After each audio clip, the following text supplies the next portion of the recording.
How's it going, everybody?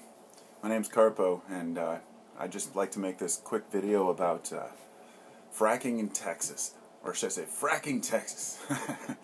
I'm not, first off, I'm an Oregonian, or Washingtonian, rather. I've never been to Texas. Therefore, I can't judge Texas, and I choose not to, although I have always been of the mind that people from Texas are much more stubborn,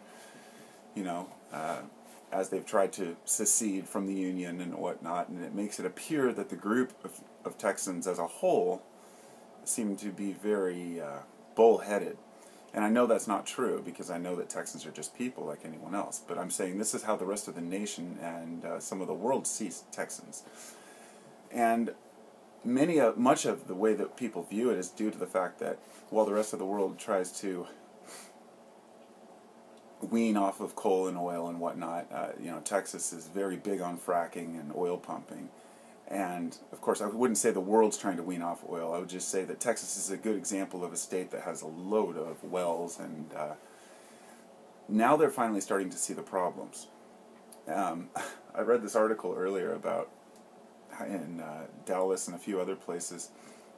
Texas has experienced over 40 earthquakes since the beginning of this year. 25, I believe, in January alone.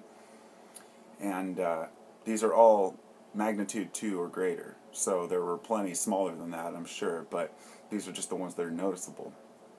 And there was one story in particular about a couple who bought land, and they were having problems on their land. Their cattle were dying because of a neighboring well on their neighbor's land or something, a fracking well.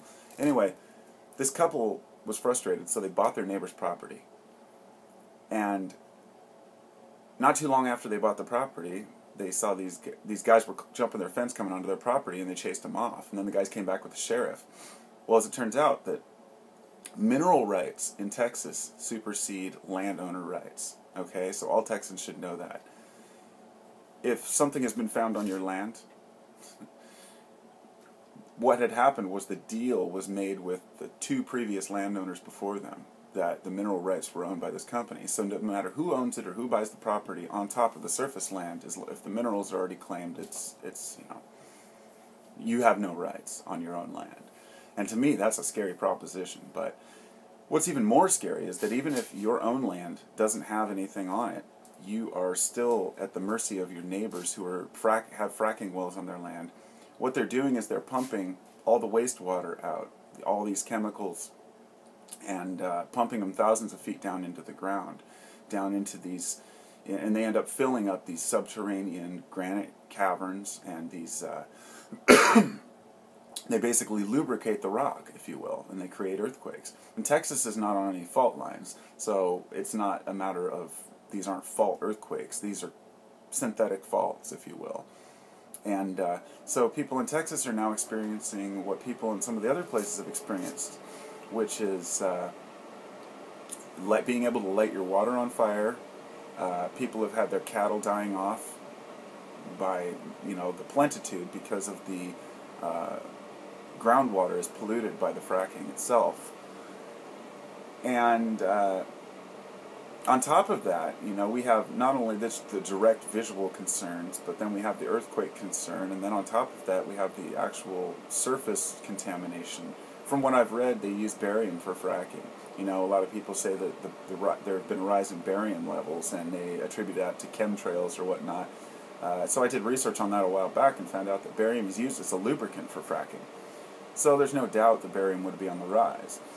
And I'm not a scientist. I don't know exactly the dangers of the levels of barium, and I'm not going to sit here and say that I know what's dangerous and what not. But I do know that if my water caught on fire, and if I was having earthquakes knocking me off my couch due to this, then I would be very active in trying to stop it. And now Texans are finally starting to come together and try to stop this, because they see the damage that it's doing to their homes, to their property values. People are down there scrambling to get earthquake insurance, something they never thought they'd have to have. I mean, how long is it going to be until you have to have explosion insurance in case your tap water blows your house up? I mean, it's ludicrous. And it's sad, because many of the Texans are caught up in the whole uh, the state legislature and the way that they go about saying, well, we're Texans, we're going to do what we want. And a lot of people go along with that and say, yeah, that's right, until they see the results of what happens when you let people just drill oil and gas wells everywhere in your state. And people will say, well, we have to keep up with demand. True. Well, Texas has to make their money. True. And so, you go on right ahead, do what you're doing. But that's my point, is that it doesn't matter. I don't have to sit here and say, you guys should stop fracking, because you already know it, and you're figuring this out. So, it's going to be one of those things of, well, our state needs to make money. Well, who's really making the money off of fracking? Do you really think that your state is making that much money off of it? Or do you think that the oil companies are taking that money and spreading it across seas into overseas accounts and using it to fund wars and all kinds of problems? How much of the money really comes back to the people, if any? And is it worth it to contaminate our ground, to contaminate an entire state? And this is just one state among many. Oklahoma has been having tons of these little fracking earthquakes too. And I actually started researching this about 2 or 3 years ago. I started seeing Oklahoma quakes popping up on the earthquake map, and I thought, that's strange. Why would they be having so many earthquakes down there? And I looked into it a little further, and sure enough, fracking. And then now this Texas thing comes up, and I've just been watching this closely and saying, well, we have no fracking in my state, thank God, or at least not yet that I know of. But that's just because there's no gas reserves. All of the gas reserves are down through the central U.S. all the way down to Texas. Oh, and this giant plate, the shale, it's underneath the shale. But anyway, just thought I'd get that out there so people can be aware. And if you're a Texan, be aware. Take care.